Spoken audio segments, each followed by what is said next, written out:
मावळत्या वर्षातील सर्वात मोठा पॉलिटिकल इव्हेंट म्हणजे विधानसभेच्या निवडणुका। राज्यातील 288 विधानसभा मतदारसंघांसाठी निवडणूक झाली आणि 232 जागा जिंकून महायुतीने स्पष्ट बहुमत मिळवलं।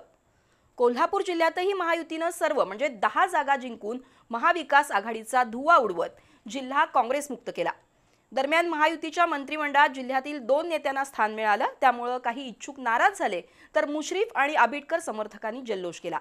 दरम्यान कोल्हापूर जिल्ह्यात आणि राज्यात महाविकास आघाडीचं पानिपत झाल्यामुळे आगामी सर्वच निवडणुकांचे संदर्भ बदलले आहेत।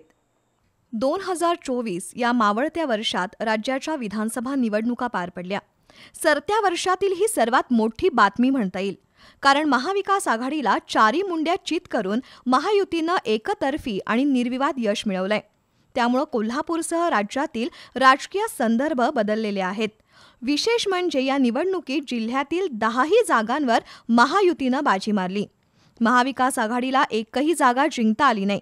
परिणामी आगामी महापालिका, जिल्हा परिषद आणि पंचायत समितीच्या निवडणुकीत महायुतीला महत्त्व आलंय।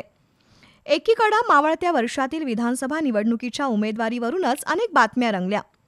कोल्हापूर उत्तरमधील उमेदवारीचा तिढा शेवटच्या क्षणापर्यंत गाजला।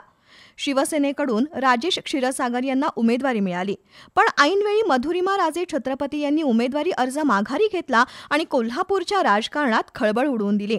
त्यावेळी काँग्रेसचे आमदार सतेज पाटील यांनी दिलेली संतप्त प्रतिक्रिया कोल्हापूरच्या गादीचा अवमान करणारी आहे, ही भावना सुद्धा निवडणूक निकालातून दिसून आली। कोल्हापूर दक्षिणमध्ये काँग्रेसच्या विद्यमान आमदार ऋतुराज पाटील यांना भाजपचे उमेदवार अमल महाडिक यांनी पराभूत केलं, तर करवीरमध्ये काँग्रेसचे उमेदवार राहुल पाटील यांना सहानुभूतीच्या लाटेचा कोणताही फायदा झाला नाही। या मतदारसंघात शिवसेनेचे चंद्रदीप नरके यांनी विजयश्री अक्षरशः खेचून आणली। चंदगडमध्ये कुपेकर घराण्याचं नाणं चाललं नाही। शिवाय राष्ट्रवादीचे आमदार राजेश पाटील यांना मागे टाकून अपक्ष उमेदवार शिवाजी पाटील यांनी विजय मिळवला। इचलकरंजीमध्ये ऐन निवडणुकीच्या तोंडावर आवाडे पिता पुत्रांनी भाजपमध्ये प्रवेश केला। हळवणकर आवाडे यांच्यातील शीतयुद्धाचा फटका कोणाला बसणार अशी चर्चा असतानाही भाजपचे राहुल आवाडे विजयी झाले, तर राधानगरी भुदरगड मतदारसंघात मेहुण्या पाहुण्यांच्या भांडणात शिवसेनेचे प्रकाश आबिटकर यांनी आपलं स्थान कायम ठेवलं। शिरोळमध्ये राजर्षी शाहू आघाडीचे उमेदवार राजेंद्र पाटील यड्रावकर विजयी झाले। सर्वाधिक हाय व्होल्टेज ठरलेल्या कागल मतदारसंघातील लढतीमध्ये आमदार हसन मुश्रीफ यांनी विजयी षटकार ठोकला।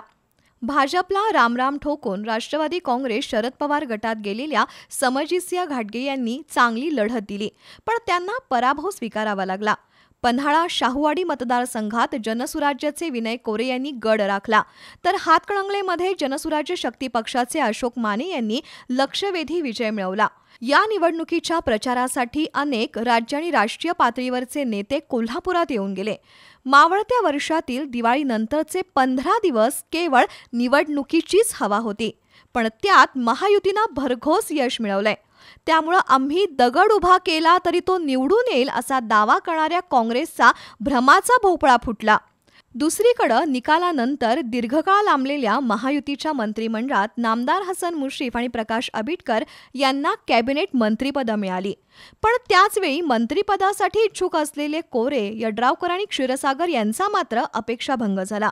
मावळत्या वर्षातील विधानसभेच्या निवडणुका म्हणजे राजकारणावर दीर्घकाळ परिणाम करणाऱ्या आहेत।